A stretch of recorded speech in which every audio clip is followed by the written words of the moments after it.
지난 7일 인천시청에서 부평 미군부대 시민참여협의회가 개최됐습니다. 8월 9일 민트TV 뉴스 시작합니다. 부평 미군기지를 인천의 상징적 공원으로 탈바꿈시키기 위한 논의가 진행됐습니다.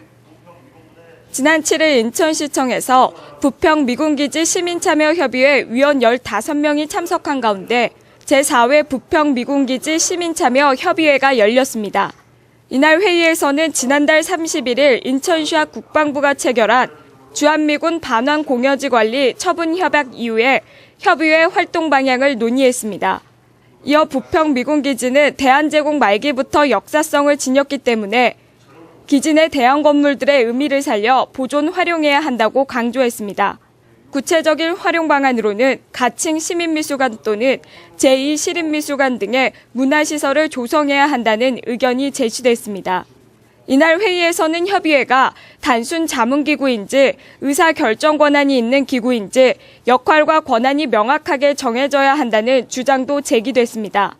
협의회 관계자는 캠프마켓은 한 세기 넘게 인천의 뼈아픈 역사를 안고 있는 곳이라며 이곳에 대한 제대로 된 공원화 조성을 위해서는 재정 환경 문제는 물론 중앙정부와의 대응 등을 놓고 시민 모두가 관심을 가져야 한다고 말했습니다. 민트TV 뉴스 백진아입니다.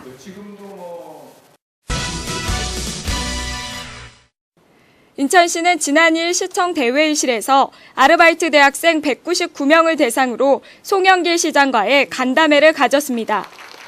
간담회는 청년 일자리 창출과 적극적인 시정 참여 제고를 위해 개최됐습니다. 이날 학생들은 소감문 발표와 시장과의 대화의 시간을 통해 사회적 경험과 행정을 체험할 수 있는 소중한 기회였다며 앞으로도 대학생 취업에 많은 기회와 관심을 가져달라고 건의했습니다. 송 시장은 인천시의 3대 핵심 사업 중의 하나인 일자리 창출을 위해 지속적으로 노력했고 앞으로도 투자 유치 등을 통한 일자리 창출에 박차를 가하겠다고 대답했습니다. 이어 대학생들에게 시 발전을 위하여 주인의식을 가지고 참신한 아이디어로 시정에 적극적인 참여를 바란다고 당부했습니다.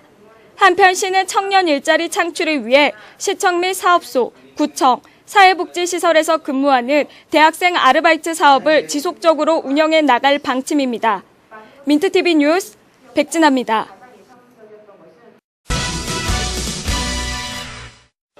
인천시는 지난 7일 시청 대회의실에서 어린이집 원장과 대표자 200여 명이 참석한 가운데 공공형 어린이집 선정 사업설명회를 개최했습니다. 공공형 어린이집은 민간 부문의 우수한 어린이집을 선정하여 운영비를 지원하고 양질의 보육 서비스를 제공하는 제도입니다.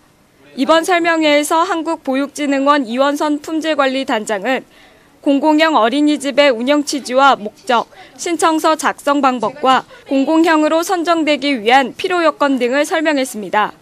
이어 인천시 공공형 어린이집 협의회 이명숙 회장은 민간 어린이집에서 공공형으로 전환된 이후 변화된 어린이집의 위상과 이에 따른 부모 만족도의 변화 등 한층 높아진 보육 서비스에 대해 소개했습니다. 또한 이날 설명회에 참석한 김교웅 정무부 시장은 모든 영유아가 안전하고 쾌적한 환경에서 보육될 수 있도록 보육 서비스의 품질을 향상시켜 나가겠다고 밝혔습니다. 인천시는 공공형 어린이집 지원 신청서를 오는 13일까지 접수하고 심사 과정을 거쳐 8월 말 23개 어린이집에 대한 추가 선정 결과를 발표할 예정입니다. 따라서 그간 51곳으로 운영되고 있던 공공형 어린이집은 9월부터 74곳으로 확대 운영됩니다. 민트TV 뉴스 백진아입니다.